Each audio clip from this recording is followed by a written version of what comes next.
Hello મિત્રો, મારી YouTube ચેનલમાં આપ સર્વનું હાર્દિક સ્વાગત છે। આજે આપણે ધોરણ 3 સ્વઅધ્યયન પોથી ભાગ નંબર 5 વિષય પર્યાવરણ એકમ 23 છે સુંદર કપડાં। આ એકમનું આજે આપણે સંપૂર્ણ સોલ્યુશન જોવાના છીએ। અહીં પ્રશ્ન 1 છે, આપેલા વિકલ્પોમાંથી સાચો વિકલ્પ પસંદ કરી બોક્સમાં લખો। તો 1, ઓઢણીને તમે નીચેનામાંથી કઈ રીતે પણ પહેરી શકો? તો ડી આવશે આપેલા તમામ। 2, ઓઢણી એ સીવ્યા વગરના કાપડનો ટુકડો છે। પછી 3, તમારા મમ્મીની સાડીમાંથી શું ન બનાવી શકાય? તો ડી, તમારા સ્કૂલ યુનિફોર્મ। 4, રેસાના તાણાવાણાની ડિઝાઇન તમને શામાં જોવા નહીં મળે? તો સ્વેટરમાં। પછી 5, વસ્ત્રો કઈ રીતે તૈયાર થાય છે? તો ડી આવશે ઉપરના તમામ। પછી પ્રશ્ન 2 છે, વસ્ત્રોનું નામ લખી તે કઈ ઋતુમાં વપરાય છે તે લખો। તો પહેલું છે કોટ, તો શિયાળામાં। ટોપી તો શિયાળો, ગંજી તો ઉનાળો, જબ્બો તો ઉનાળો, ટોપી તો ઉનાળો, મોજા તો શિયાળો। હવે રેઇનકોટ તો ચોમાસું, ચડ્ડી તો ઉનાળો, જર્સી તો શિયાળો। હવે પ્રશ્ન 3 છે, કપડાં બનાવવાની પ્રક્રિયાને નંબર આપો।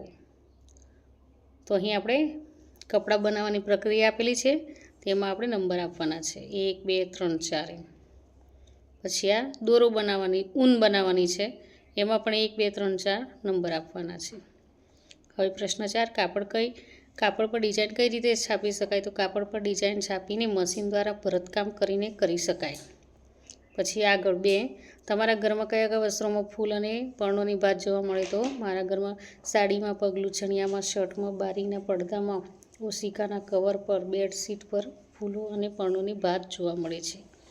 પછી 3, શાળામાં તમામ બાળકો માટે ચોક્કસ યુનિફોર્મ કેમ નથી કરેલો હશે? તો બધા બાળકો એક સરખા લાગે, કોઈ જુદા જુદા કપડાં પહેરીને શાળાએ ન આવે એટલા માટે શાળામાં તમામ બાળકો ચોક્કસ યુનિફોર્મ પહેરીને આવે છે। 5, વર્ગીકરણ કરો। તો અહીં વર્ગીકરણ માટે આપેલું જ છે, આપણે શું કરવાનું છે? સિલાઈ કરેલા કપડાં અને સિલાઈ વગરના કપડાં એ આપણે જુદા પાડવાના છે, વર્ગીકરણ કરવાનું છે બંનેમાં। પછી પ્રશ્ન 6, ખાલી જગ્યા પૂરો। તો પહેલી ખાલી જગ્યા છે, રેસામાંથી કાપડ બનાવવાની ક્રિયાને વણાટ કહે છે। 2, કાપડ પર દોરાથી ભરતકામ કરીને ડિઝાઇન તૈયાર કરવાનું કામ કરવામાં આવે છે।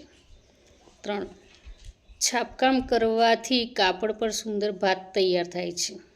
4, રેઇનકોટ કૃત્રિમ રેસાનો બનેલો હોય છે। 5, સ્વેટર શિયાળાની ઋતુમાં ઉપયોગી છે।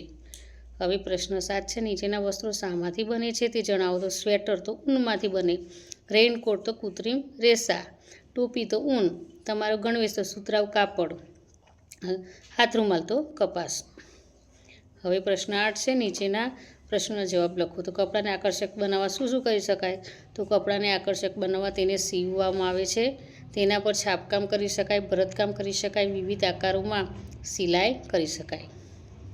પછી હાથરૂમાલ અને શણના કોથળાને મોબાઈલના કેમેરા વડે ઝૂમ કરી જુઓ, બંનેનો વણાટ સરખો છે કે જુદો તે જણાવો। તો બંનેનું વણાટકામ એક સરખું જોવા મળે છે, પરંતુ બંનેમાં ઉપયોગમાં લેવામાં આવતા દોરાનો તફાવત જોવા મળે છે। 3, તમારા ઘરે અથવા શાળાએ સફાઈ માટે કયા કયા નકામા કપડાનો ઉપયોગ થાય છે? તો મારા ઘરે અથવા શાળામાં સફાઈ માટે નકામા ટી-શર્ટ, ટુવાલ, નેપકિન, પેન્ટ, તૈયાર પોતા વગેરેનો ઉપયોગ કરવામાં આવે છે। હવે 4, નકામા કપડાનો કઈ રીતે ઉપયોગ કરી શકાય? તો નકામા કપડાને પોતું બનાવી શકાય, તેમાંથી થેલી બનાવી શકાય, નવી વસ્તુઓ બનાવી શકાય। પ્રશ્ન 9, કોષ્ટકમાં વિગતો ભરો।